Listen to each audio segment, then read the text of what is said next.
मुख्यमंत्री दादा, तू माझ्यासाठी योजना आणली, पण मला एक अडचण आहे रे. ते काही बोलायचं नाही. 1,500 देतोय ना, ते घे आणि गप बस. अजून काय लागतं तुला? पण मुलाच्या शाळेची फी बघ रे. नवरा माझा ऑटो चालवतो. डिझेलचे भाव बघ. शाळेतील शिक्षणाचे भाव बघ.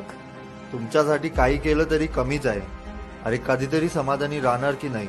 तसं नाही रे दादा, पण वाढती महागाई जगू देत नाही आणि तुझे 1,500 रुपये मरू देत नाही. मग काय पाहिजे तुला? माझ्या मुलाला चांगलं आणि कमी दरातील शिक्षण पाहिजे. देशील का? माझ्या नवऱ्याला उपचाराला पैसे पाहिजे. देशील का? माझा भाऊ आज रोजगारासाठी वणवण मुंबई पुण्याला फिरत आहे, त्याला काम देशील का? हे सगळं दे, मग तुझे 1,500 मला ओवाळणीसारखे वाटतील. अन्यथा ती फक्त माझ्यासाठी एक भीक असेल.